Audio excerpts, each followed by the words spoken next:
Welcome back, everybody, to the Creating Character Podcast. My name is James Willems. I am a podcaster turned professional wrestler, and this is a show where two men examine where they're at in their lives, how they're going to move forward, what they've achieved. That's what this episode's all about, and I'm joined, as always, by my co-host and friend, Scorpio Sky. That's right.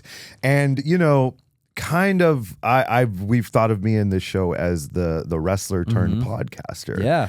But, you know, there was a time where I wasn't doing a ton of wrestling, and then we started this show, and then I went back to, made my big return to AEW. And so in a way, I'm also a podcaster. You are. Wrestler. Absolutely. This is episode... Eric is the one that knows. Eric isn't here this week, unfortunately. He's on trial for multiple murders. He's still on trial. I spoke to his attorney, and they're hopeful. Okay. But you know what that means sometimes? That means like not life. Yeah. Right? Like hopeful okay. that he may see the outside again At sometime some in the future. point. So we're hoping for a presidential pardon. Yeah, I was gonna say he doesn't have the cash though. So he doesn't have the cash though.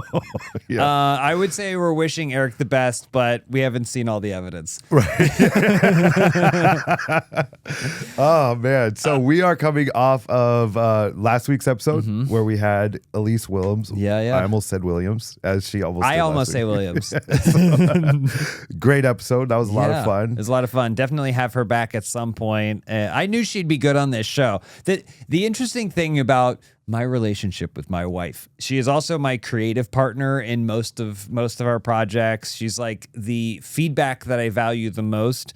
And when we do stuff like this, I go, oh man, Elise would be a really good guest. But I also don't want to, like, the first thing I do is go like, oh, by the way, we should have my wife on. But every time I ultimately do, she's always a fantastic guest or a fantastic part of it. But. And she's great at reading the room because she came right in, called me a great wrestler. Yeah, she knows. And I'm just like, oh, she knows. Brother.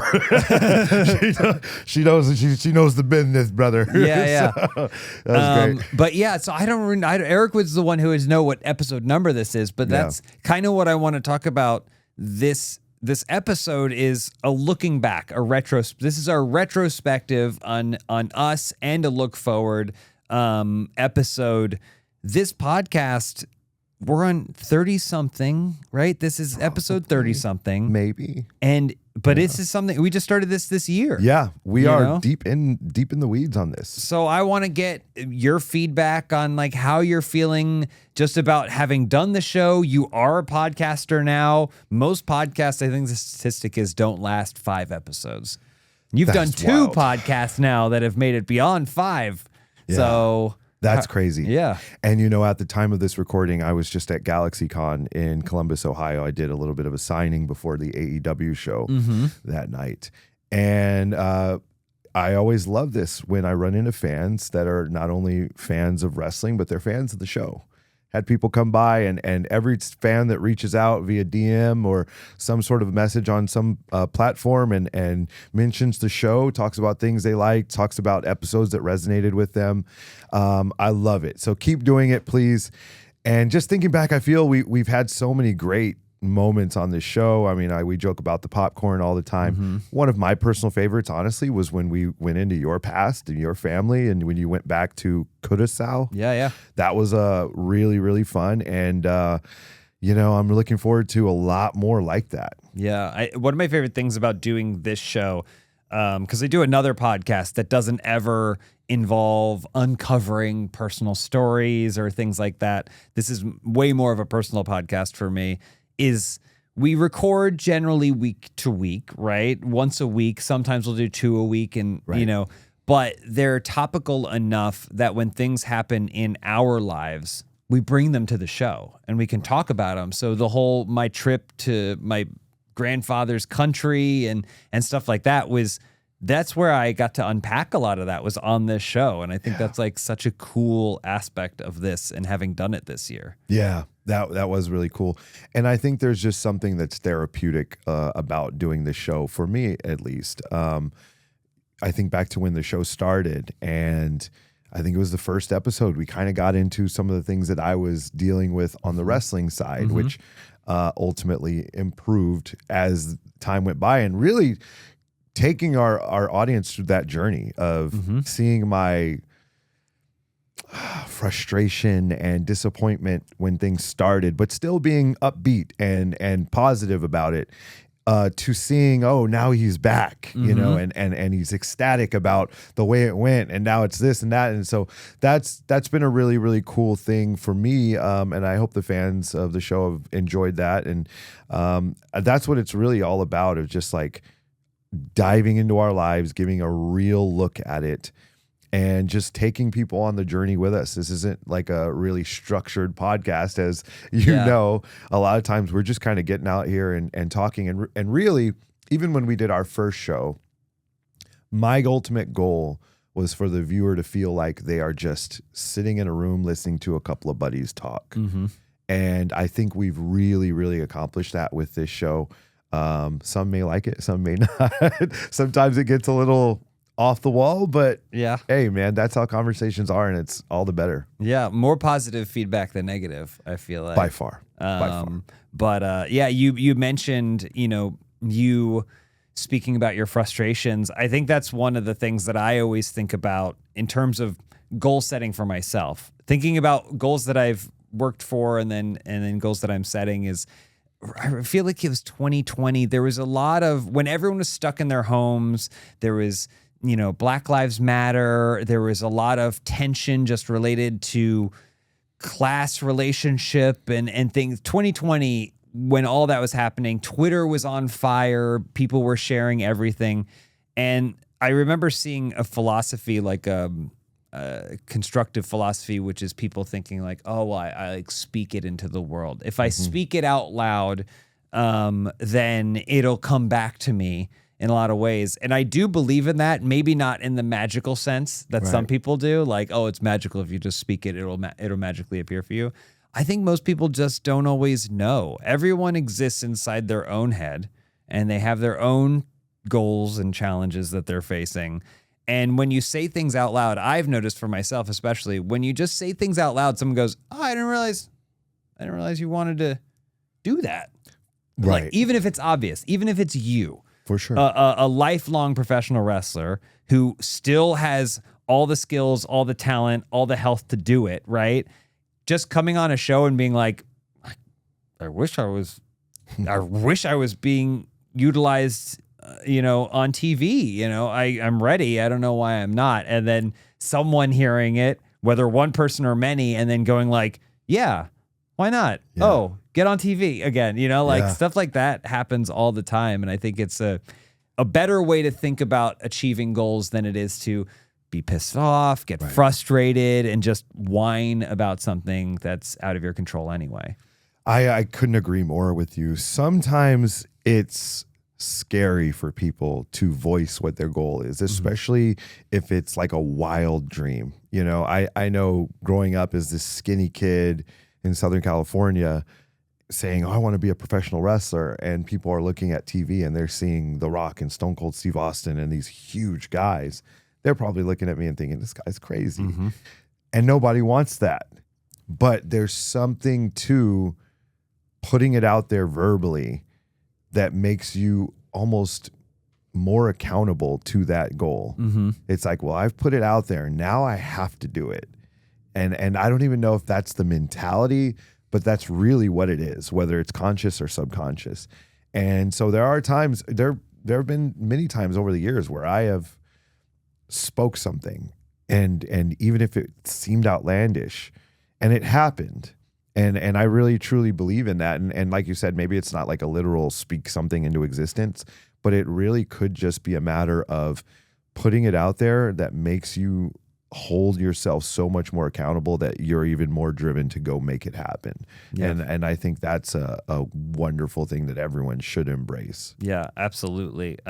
I want to look back on this year a little bit and are there things, I'm really bad at resolutions.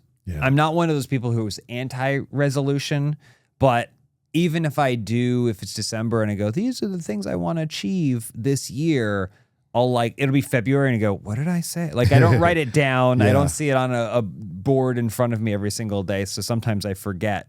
But But for you, how do you feel like your goal setting works? Are you the kind of person who likes to set goals for a year? And I don't really set like this year goal. Like example, my goal this year was to learn how to golf. And I didn't even touch a freaking club. I think I might have gone to mini golf at some point, but like I want to learn how to actually golf. I've never done it. Okay. Never done it in my life, just mini golf.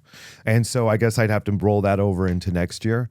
But there are things that I do like that are a little simpler, but like they're more day-to-day goals, like a dry January. Or Alex and I over the years have done stuff like, okay, for every week in February, we're going to try some different workout that we've never done before. So things of that nature. And I'm a fan of stuff like that. Just kind of step outside your box. It doesn't necessarily have to be like, I want to get this promotion this year, or I want to, win $1 million or something, that's out of your control. But just setting little simple things of like, hey, I'm going to eat better. I'm going to order less takeout food. I'm going to, instead of doing it 5 days a week, I'm going to try to just do it 2 or 3 days this week and cook. I think things like that are a lot more attainable and fulfilling, honestly. Yeah. What about you? I mean, I definitely have goals. I was thinking about this the other day. I love exercise. I love fitness. And as opposed to getting down on myself about one of my longest long-term goals that I've never hit, I tried to think about it in a positive way, and now I'm trying to apply that to everything that I've ever done. So I, love lifting heavy weights. Started deadlifting seriously, like in my 30s, where I breaking the 3-plate, 4-plate barriers and stuff. And was like, there's a point probably in my early mid 30s where I was surprised to realize how close to 500 I was. Wow. 500-pound deadlift. And I don't know why, but either injury, it's hard to know the details because sometimes like your routine changes and you forget that change happened. You only remember the ghost of that goal. Yeah. But when I was 39, I said, I want to deadlift 500 pounds before I turned 40.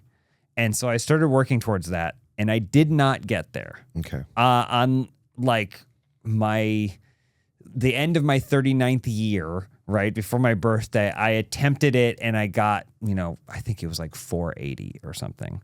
And so I went, that's okay. I'm not a crazy person who's going to lose my mind by not having this goal. And just because I'm 40 doesn't mean I can't continue to work for this goal. For sure. I'm 41 now, and I have not hit a 500-pound deadlift. I have hit 490. Wow. I hit 490, so I have gotten stronger than I ever have before in my entire life. And I probably should have just gone for the 500 when I did 490. So you haven't tried it at all yet? No, I've attempted it. You have attempted it. Okay. I've attempted it, and that was one of the things. When I hit 490 went up, and I was like, maybe this is it. So I went for 500, and I didn't get 500, and I was like, if I had just gone straight to 500, will I have gotten it? Yeah. But as opposed to getting frustrated with myself, I went, holy crap, that's a lot of weight. Yeah. That's way stronger than I ever thought I would be when I was younger. And I'm still getting stronger as I'm getting older, right? Yeah. I'm 2 years out from my previous deadline, and I'm still making progress. And the other thing is, it's not like I sacrificed every aspect of the rest of my fitness for this goal. Right. I still gained muscle in other places. My lifts are going up in other places. My joints feel healthier than they did when I was in my late 30s. Good. I'd have no lingering pains from weightlifting and stuff. So I'm overall feel like I'm in a healthier place. That's great. But I haven't hit this goal. And so for me, I went, how can I just rationalize that goal and say, it's still something that's on the horizon for me. I would still love to achieve that. But man, I need to take credit for how far I've come. Yes. And the other things that have the tide and how it's brought up the other ships with it. Yes. And so that's kind of been my philosophy for a while. Basically, since I turned 40, I was like, all right, I got to save myself mentally from not having done this. And so that has been my approach to a lot of things. And it applies so much to writing. I went to film school. I dreamed of working in entertainment and making movies. I'm not naive enough to think that, I'm going to be the next Christopher Nolan. Right. There's a certain aspect where you go, I'm not that good. And I also know that I don't have the same drive he has to do that. Right. But just to be a part of it, and I have been in certain ways, but maybe not the way I pictured for myself. Yeah. I'm not directing movies. I'm not doing things like that. Sure. But I'm like, man, but look at the cool stuff I've gotten to do. And like this show is part of it. Like, look at this cool thing I've gotten to make and be a part of. And so viewing it as not just one boat, but an entire dock. Yeah, I like that. Right? And That's a great seeing way of all looking these at it. things kind of coming up. And so I don't know, that's just something that I was thinking about. And I went, oh yeah, I should definitely bring this up on the show because it feels like it's a very positive philosophical outtake on It really kind is. of where things are. Yeah, it really is. Yeah. I kind of think about that in terms of wrestling, but it's like two-part, right? Mm-hmm. I think everyone, or maybe almost everyone, when they get in and they start climbing them, they're up the ranks in the business. The ultimate goal is like to be a world champion, right? And obviously that's something that I haven't accomplished yet in my career.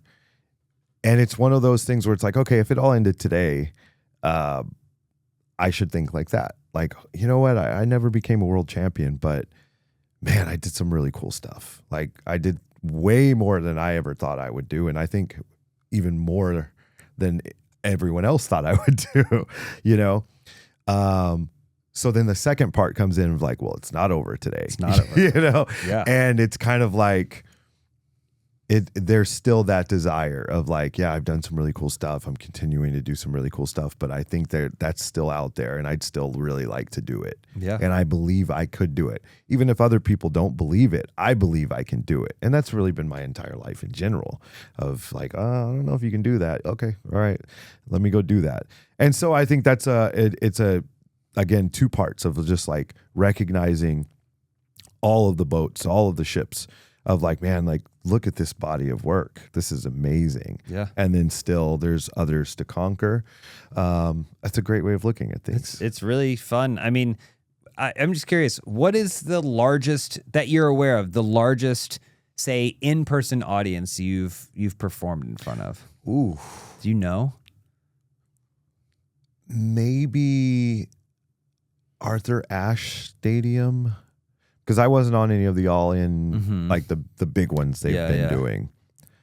But Arthur Ashe is, what, 20,000 people? 20,000 people 20 or plus something? thousand people. And it was like a sellout or something when it was Ethan Page and I against Chris Jericho and Jake Hager when we did the first Arthur Ashe in like 2021 or something, I think it was. Yeah, I think that's probably it. If you think like you could go back and like tell yourself like, I'm going to be performing in front of a sellout. Dude, I'm going to be wrestling Chris Jericho. Yeah, seriously. In front of 20,000. And I'm Seriously. pinning him to win the match.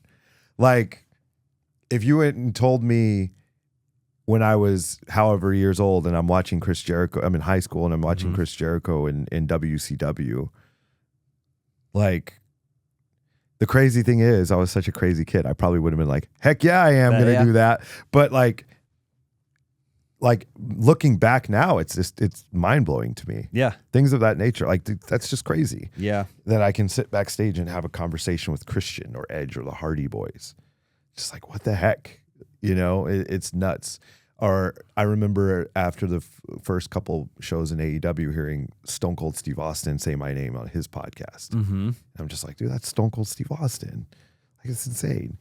It never ceases to amaze me. The wild thing, two things that made me think of is make your expectations can change, but don't let them change you. Right? Yeah. So like even if you were that kid saying, I want to perform in front of a huge crowd or something, or I want to wrestle Chris Jericho, like you can have those expectations, but then don't let your fight for those expectations change that drive out of you, Yeah. like, and if it's like, oh, I want to perform for people, focus on that side of it. And you go, oh, I hit 20K and I can appreciate that. It's not going to leave a hole in me that it wasn't 80 90 that you weren't at the North Korea show, right? Like where people were brought at 200,000 people at gunpoint. At gunpoint were brought there and didn't know what they were being seen, but by God, it's the largest audience. I think that's crazy. And I think the other side of it too, which is harder, maybe it's harder to appreciate, but I'm learning to, is you talking about being backstage with the Hardy Boys, with Stone Cold talking about you on his podcast. There are people that I'm sure talk to you backstage and go, I can't believe I'm getting feedback, advice, or even just friendly conversation from Scorpio Sky, you know, maybe. and because you're you, right? Yeah. Like you've climbed up the hill, and I feel the same way about myself. I go, oh, what do I do? And people will go like, man, I'm way more successful. I'll go, you're way more successful. I've seen your house. You're way more successful than I was doing internet stuff, comedy stuff. I know that. But us having a conversation, you go like, man, when I used to watch you when I was 14, that's a win. Yeah. You know? And a lot of people would be like, like, oh, you rode my wave or something like that. I go, that's a win. That's awesome. Like there's influence there. We're not going to leave anything behind. Yeah. But you will have people who you're left behind in them and the stuff that you've done. I don't know. That's pretty amazing, honestly, the thought of the people that you're touching that you don't know. You don't even know. You know, that's But they're crazy. thinking that. They're going like, you're like, man, you're like Shawn Michaels. Now there's a guy that I'd love to learn from. But they're going like, okay, I guess, maybe, but I got feedback from Scorpio Sky, you know? It's way more valuable. Saying that, by the way. No, nobody's. I know I have. Turned up their nose at Shawn Michaels now. I'm kidding. But no, that's cool. Thank you. I appreciate you saying that. That is really cool. And I do know it does happen. But that honestly even blows my mind. You know, I had a wrestler last week come up and bring up a PWG match that I had like 20 years ago. He's just like, oh, that was my favorite match to watch for so long. I would just show people that match, and I'm just like, damn, that is crazy. Like this match from 20 years ago. Man, Von Erichs, man. Yeah. The Von, God bless him. Yeah. Yeah. Pretty crazy, man. It's, but then, you know, we look forward. I'm really big into looking forward. I don't look back too much. We've got 2026 coming, man. And you've already brought up like resolutions, goals, things that we want to do. I'll tell you one thing, like I said it earlier, like I want to put things out there. AEW is coming back to LA in February, I believe, for Revolution. Cool. At I'll always want to call it Staples Center, but Crypto.com Arena. Yeah. I want to be on that show. Yeah. You know, so I'm putting that out there. I pray that I'll be healthy, and hopefully there'll be some sort of opportunity for me to be on that show, because I would love to perform in Los Angeles in front of, because I didn't get to do any of the shows they did at the Forum. Oh yeah. I didn't get to do those. I did Ontario, obviously, a few times, but I haven't done the Forum shows, and I would love to do. I mean, the house that Kobe built. Like, seriously, I've never wrestled there. That would be amazing. So putting that out there, that's definitely a goal of mine. Yeah, that's awesome. Yeah. It's entirely reasonable. Also, it's done by February. Yeah. You get the rest of the year off after that. Yeah, I could do nothing after that. You hit that goal, you're hit good. That goal, I'm You good. cruise. I could just coast the rest of the year. Yeah, that would be an immediate one. You know, that's we'll see what happens. Obviously, you know, you can't control everything, but that's something that I'm putting out into the universe. Yeah. Fans, push for it. Push for it. Make it happen. I think the SoCal fans would love to see it as well. I agree. I think that'd be great. Be dope. Yeah. I mean, it's weird again, because I come to the end of it and I think, oh, what Christmas present should I ask for and should I get for the people I care about? Not what are the goals I should set for 2026. But I mean, in terms of wrestling, looking back on this year, one of the things I'm most grateful for is that I do genuinely feel like I'm at the point where I just get to have fun. That's good. Because, you know, I've been doing this over a year, and the first ones are like, I want to do this, but there's like a fear of like, what if this is worse than the last one that I did? Or what if this is the time I'm going to really screw up in one of the matches, and I hope I have it all memorized, like all the places I need to be and the stuff I want to do. I hope I remember to do it. And now it's at the point where I go, oh, I hope this match is fun. Yeah. You know, and I'm not thinking about, if I have a match on Friday, I'm not thinking about it all week. I'm like, oh, I can't wait to get there on Friday and sit down with the man or woman that I'm wrestling and going like, what do you want? What's fun? Like, what's fun? Or how can we do something cool? And shaking off the has to be bigger, has to be longer. Like, yes, I'm like, you want 10 minutes? 10 minutes sounds right? Yeah. That's plenty long. And 10 minutes is great. And then you do it and you're like, man, that was fun. And I'm not hurt afterwards. Yeah. And then also the fact that I love MPW. I love wrestling in MPW, but the opportunity to wrestle at a different show, different vibes, a different audience in a different place was really cool too. I would love to continue doing more of that. But yeah, in 2026, I don't know if I told you this. I got suspended from MPW. No, you didn't tell me that. What did you get suspended for? I turned on my tag team partner. Oh. I'm heel again, baby. Oh, Babyface no. didn't stick. It didn't stick. But I got a bone to pick with Ray Rosas, the acting general manager at MPW. You know Ray Rosas. I know Ray I got Rosas a bone to very pick well. with Ray Rosas because I think I'm getting special treatment in this situation. In a negative way. In a negative way. I'm being targeted. You're being targeted. Because I'm so famous and It's popular a hoax. and I have a podcast. Because I had a tag team match, tag team titles with Cody Prince. We have a tenuous relationship. He seems to think we're more friends than we are. And we lose. And he wants to give me a hug afterwards, say it's fine. Now, who wants a hug after you lose? Who wants a hug after you lose? You should have turned on him. And so I knocked him out. You did the right thing. I knocked him out, and I'm like, hey, this is what happens. You shouldn't have done that afterwards. Read the room. Read the room. We Exactly. just lost. And then here comes Ray Rosas coming out saying that behavior is. You can't turn on your partner in wrestling not where allowed it's a suspendable offense. Because it's between there wasn't a bell. And That's crazy. Technically, it was an attack, and so I'm suspended I until think you're in the 2026. right. You know what that reminds me of is Moneyball. And have you seen it? Yeah. You know a long the time scene ago. where they're playing the music and they're dancing after they lost 10 straight or whatever. Oh, and he yeah, walks in and he freaking turns the music off. He throws a chair against the wall and it's dead silent. And he's all, that's what losing sounds like. Yes. Yeah. like don't give me a hug hugs. after It's we not lost. hugs. Thank you. No, I'm not trying. You want me cookie? You want to give me a cookie too? I mean, I'd eat the cookie, right, but I'll I take cookie. still All right, like. I went too far. So I feel like him. I've been persecuted a little bit, Yeah, but I am so witch excited hunt. to come back in 2026 when I'm allowed to And knock out Ray Rosas. and I maybe knock out I don't try to get suspended again, but maybe to be like, all right, maybe this locker room can take this a little bit seriously, but Can you file an appeal or something? I don't know. I don't Maybe know you where can that use Eric's go. attorney. I think I just go into a trash Ray. can somewhere. Suspension, bro. Yeah, come on. For turning on that. Come on, Ray. You've done worse. Yeah, you've that's done the worse. thing. Ray's You've done done worse. You've done worse. I know Ray's you. done You've done worse. worse. Come on. Lighten it up. The thing that makes me most excited is in 2026. There's people that I haven't wrestled, like in the locker room. You of course, but like in the locker room, there's still people that like I see every single week that I work with all the time. That That's I'm awesome. like, man, we haven't got to do a match yet. Yeah. And so I'm so excited for those opportunities in 2026. And That's again, great. I'm 41, Mm-hmm. and. We talked last week how I was watching WrestleMania 21, and basically as soon as a match comes on, I go, how old? How old was Eddie Guerrero in this match? this And time. go, 37 or whatever. How old was Undertaker in this match? There's not a huge difference between like late 30s and early 40s. Yeah, so and all right. and so I was like, how much longer do I have? And I was like, as long as I'm healthy and I'm enjoying it, and I have the time, I'm gonna keep doing it. And Absolutely. yeah, I agree. So I am actually looking forward to.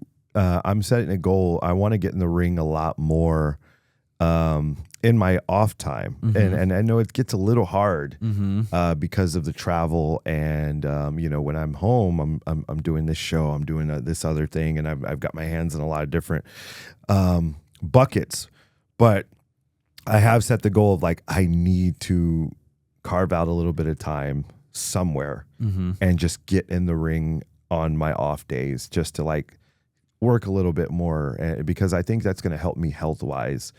I've had a few injuries over the years, and I think part of that is just like inactivity. It's just like, okay, the schedule is sometimes up and down.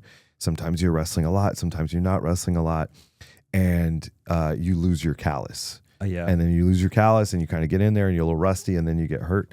And I just want to prevent that from happening. And so I want to get back in the ring and just practice every week if I can.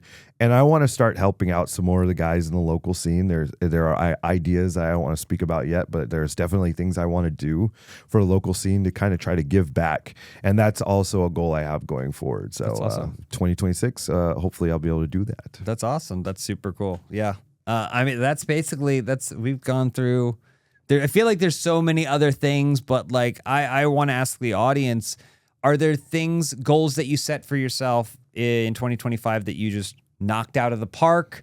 Are there goals that you came close but just missed, or even stuff like golfing, like where you're like, this is it, and you don't even pick up a club? Like, I think if you have goals, those are wins. For sure. And it doesn't mean that you cross the finish line necessarily. Like, there's work and there's things you need to put into it. But I think having goals means you want to grow.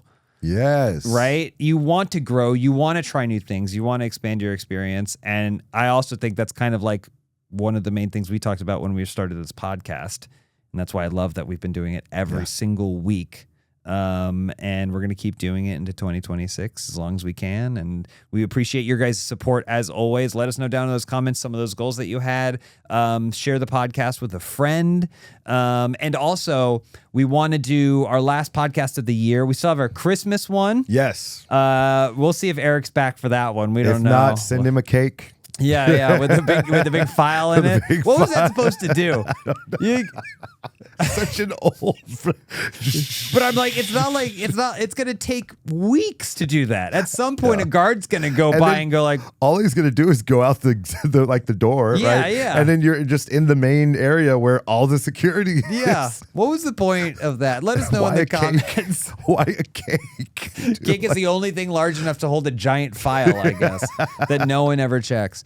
But we want to get your feedback. The last episode that we do, the first one that we do for this new year, we want it to be your show as much as it's our show. If you have questions for us, things you want to get our feedback, things we maybe touched on a little bit but got sidetracked, yes, that you want us to expand upon. The last episode that we do this year is all you guys. So let us know down in the comments some things you want us to answer for you about. And that's about it. Also get in the comments, and I have been seeing you recommending Christmas holiday movies. We do have our tier list coming on our Christmas Day episode, so keep sending those, keep mentioning them. I'm a little disappointed nobody has said Daddy's Home 2 or This Christmas, but I mean, we're going to put them on there hopefully anyway.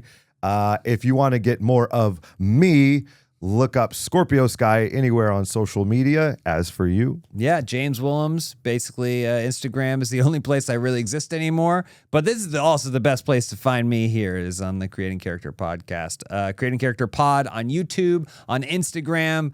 That's where we talk to you guys, and we'll see you next week. Thank you so much. This is the one before Christmas, right? Yes, it is. All right, next episode is Christmas time. See you guys there.